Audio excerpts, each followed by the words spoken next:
So then we are back with more understandings from the time of the Second Tabernacle services, where we find the Aramaic English translation of the word. This translation comes from the original manuscripts of the prophets of the Israelic lineage, so then we can understand the time of the end, as per Yirmiyahu the prophet. We find layers of understanding of the spring feast, the autumn feast, found in Leviticus the 23rd chapter, and also the returning of the cities of the Messiah laid waste for many centuries. As we read then Yirmiyahu the prophet, the great prophet, we find then his prophecies extremely compacted, because he was during his time the greatest prophet known on the land. And afterwards then let's verify why he was then murdered. But firstly, let's then make an evaluation what he has said regarding then the cities of the Messiah laid waste for many centuries. What he was making mention of was then when the Messiah came, he obviously started his teachings and he completed the spring feast, found in Leviticus the 23rd chapter from the first verse through the 21st verse. And this particular event obviously had then recorded the four authors of the Gospels. Thus then Matthew and Luke and Mark and then Yohanan. So then we have four authors of the completion of the spring feast. Until this point, barely is understandable.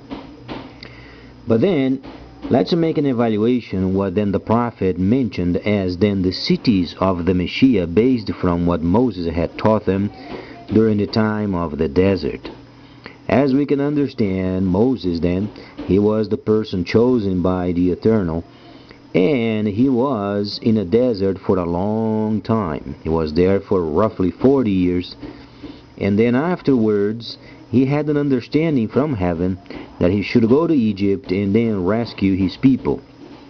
So he did, reluctantly he did, because he tried to fight against the voice of the Eternal and he couldn't do it until the Eternal mentioned to him, go visit with your brother, so then you can have some more details from then on, but you get your rear over there and take care of it.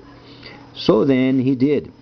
As we can understand, as far as what we can read from the prophecy of Yirmiyahu, then we understand as far as having these holy cities built for a period of 1,000 years. That's where then the whole confusion then starts. There are so many opinions as far as what the Messiah did and what did not.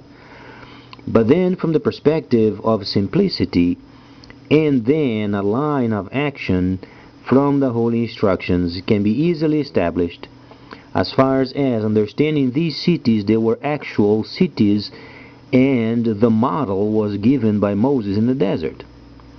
So then what these people did when the Messiah came from the dead, he spent 12 months with his people, because it was the minimum time for a Hebrew person to become acquainted with 12-month understanding of the holy instructions, and mostly Leviticus the 23rd chapter.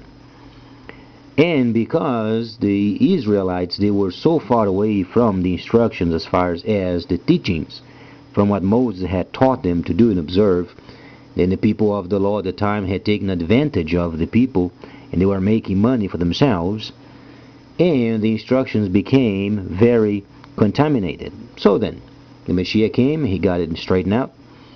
And then prior of his death, he was speaking, for instance, in Yohanan, he was saying, the place that I should go, you can't come with me.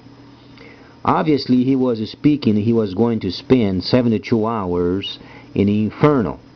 So his soul went down there in Sheol, and he saw then the disturbance or then the torment of those people down there.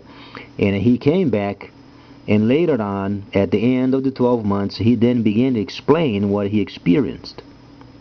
Obviously, this was not recorded because it would scare the living crap out of them. And then, because of these, we don't have the entire understanding of this section, because, for instance, Solomon the king, he said a place where the souls of the people are in torment. And this place is Sheol. That's where then the souls of the people are then tormented until the second death then takes place. So then, afterwards, the Messiah then came back from the dead, from the torment. His soul came back from torment after 72 hours. And then he rejoined his people. And then he began to taught for a period of 12 months. So then, because of this particular time, let's then understand why he spent 12 months rather than 40 days. In Acts, for instance, we have then 40 days he spent with his people. But if you make an analysis, 40 days was the time he spent in the desert fasting and placing his flesh under subject. Though he had no sin, he was teaching the people how to do a complete fast in order to place the flesh under the control of the Spirit. Later on, because of the persecution, the documents were confiscated and stolen and burned. And then later on, his people had to come up with other records. And this very particular tormenting experience was not recorded, but we know he went down and he stayed with those people for a period of 72 hours.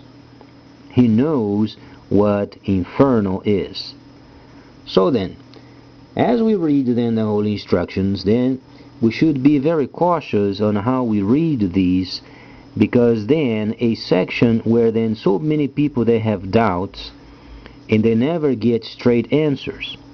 And the Messiah, when he first came, he gave very straight answers. The problem is the documents were confiscated, and then later on his people had to remind themselves what they went through, and then they decided not to record because this truly would scare the people out of the faith. Later on I'm going to explain more of these, so please stay tuned, much more coming up.